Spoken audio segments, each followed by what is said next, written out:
Seni berpikir realistis dan berdamai dengan kenyataan. Ini adalah video motivasi hidup dan refleksi diri. Tanpa kita sadari betapa pentingnya menurunkan jangkar adalah agar kita tidak disetir oleh emosi atau situasi di luar kendali kita. Ini adalah cara untuk merebut kembali kendali atas diri sendiri dan tidak kehilangan orang yang kita cintai. Tonton sampai habis ya. Dulu, kalau ada orang yang bertanya kepadaku tentang apa itu cinta, aku akan dengan lantang menjawab, cinta itu rasa kagum yang meluap-luap, debaran jantung yang tidak beraturan setiap kali namanya muncul di layar ponsel, atau perasaan melayang seolah dunia hanya milik kita berdua. Manis sekali, bukan? Seperti dongeng, penuh warna merah jambu dan kembang api. Tapi sekarang, setelah melewati begitu banyak malam yang sepi, setelah menyaksikan bagaimana waktu mengikis lapisan-lapisan ilusi, aku sadar betapa naifnya aku yang dulu. Komitmen itu ternyata sama sekali bukan tentang perasaan romantis yang meledak-ledak. Sama sekali bukan. Komitmen adalah sebuah keputusan yang diambil secara sadar, dingin, dan tegas, tepat ketika kembang api itu sudah habis terbakar dan yang tersisa hanyalah asap dan abu hitam. Komitmen adalah janji kepada diri sendiri untuk tetap tinggal, justru ketika pintu keluar terbuka begitu lebar dan egomu berteriak untuk menyuruhmu berlari pergi. Ia adalah keputusan untuk terus memilih orang yang sama, hari demi hari, minggu demi minggu, bahkan di hari-hari ketika kamu sedang tidak menyukai rupa wajahnya, ketika suaranya terdengar menyebalkan di telingamu, atau ketika perilakunya membuatmu ingin mengacak-acak rambut karena frustrasi. Komitmen itu melelahkan. Ia seperti mengikatkan dirimu pada sebuah jangkar di tengah badai. Kamu tidak bergerak kemana-mana, tubuhmu dihantam ombak berkali-kali, tapi kamu menolak untuk hanyut. Kamu memilih untuk bertahan karena kamu tahu, apa yang sedang kamu bangun bersamanya bernilai jauh lebih besar daripada sekadar ego sesaat yang ingin menang sendiri. Ketika kita sepakat untuk melangkah bersama, komitmen itu langsung melahirkan saudaranya yang jauh lebih kaku dan berat, tanggung jawab. Di dalam hubungan, tanggung jawab bukan cuma soal memastikan dia sudah makan atau memastikan dia aman sampai di rumah. Itu hal sepele, itu urusan anak remaja yang baru belajar pacaran. Tanggung jawab yang sesungguhnya adalah ketika kamu sadar bahwa setiap tindakanmu, setiap kata yang keluar dari mulutmu, bahkan setiap keputusan kecil yang kamu ambil dalam hidupmu, kini memiliki dampak langsung pada kebahagiaan dan kedamaian jiwa orang lain. Kamu tidak bisa lagi hidup seolah-olah kamu sendirian di dunia ini. Kamu tidak bisa lagi menghilang berhari-hari hanya karena suasana hatimu sedang buruk, lalu kembali seolah tidak terjadi apa-apa. Secara tidak langsung, kamu memegang separuh dari warasnya orang tersebut. Ketika dia rapuh, kamulah yang bertugas menjadi tiang penyangga, meskipun pundakmu sendiri sebenarnya sudah lebam dan pegal tertimpa beban hidupmu sendiri. Menjaga perasaan seseorang agar tidak hancur di tanganmu adalah salah satu bentuk tanggung jawab paling sunyi, paling tidak kasat mata, namun paling menguras energi yang pernah ada. Kamu harus belajar mengerem amarahmu, menelan kata-kata tajam yang sudah di ujung lidah, hanya karena kamu tahu sekali saja kata itu terucap, lukanya tidak akan pernah benar-benar sembuh di hatinya. Dan disinilah letak lelucon terbesar dari sebuah hubungan, hal-hal sulit yang tidak pernah disangka-sangka akan datang. Manusia selalu bersiap untuk badai besar, seperti perselingkuhan, masalah keuangan yang hancur-hancuran, atau restu orang tua yang terjegal. Kita merasa siap menghadapi monster-monster besar itu. Tapi tahu tidak, apa yang sebenarnya paling sering meremukkan sebuah hubungan? Bukan badai besar itu, melainkan kerikil-kerikil tajam yang tak terduga yang setiap hari masuk ke dalam sepatumu. Hal-hal sulit yang tidak disangka itu bisa berupa perubahan rutinitas yang sepele. Sifat aslinya yang baru keluar setelah bertahun-tahun. Bagaimana dia merespons stres? Bagaimana dia mendiamkanmu selama 3 hari berturut-turut hanya karena salah paham kecil? Atau bagaimana kelelahan bekerja dari masing-masing pihak perlahan-lahan membunuh gairah untuk saling mengobrol di malam hari? Kamu akan dihadapkan pada momen-momen canggung di mana kalian berdua duduk di meja makan yang sama. Namun rasanya seperti ada jarak ribuan kilometer yang memisahkan kalian. Kamu melihat orang di depanmu, dan kamu bertanya-tanya di dalam hati, kemana perginya orang yang dulu begitu bersemangat menceritakan harinya kepadaku?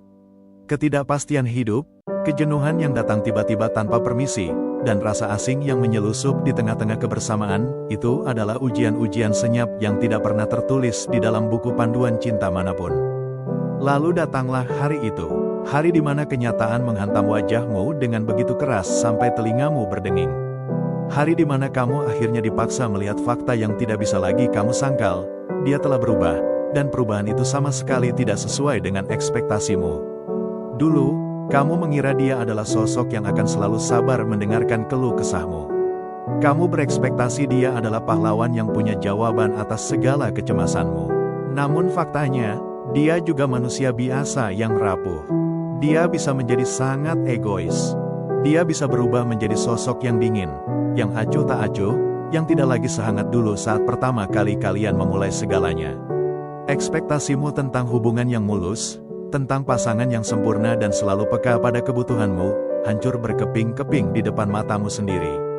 Kamu dihadapkan pada kenyataan pahit bahwa manusia adalah makhluk yang dinamis. Mereka tumbuh, mereka menua, mereka berubah karena tekanan hidup, dan sialnya, perubahan mereka seringkali tidak berkonsultasi dulu dengan impian-impian indah yang sudah kamu susun rapi di dalam kepalamu. Sangat menyakitkan melihat sosok yang kamu cintai bermutasi menjadi seseorang yang tidak kamu kenali dalam beberapa aspek hidupnya. Kamu merasa dikhianati oleh realitas.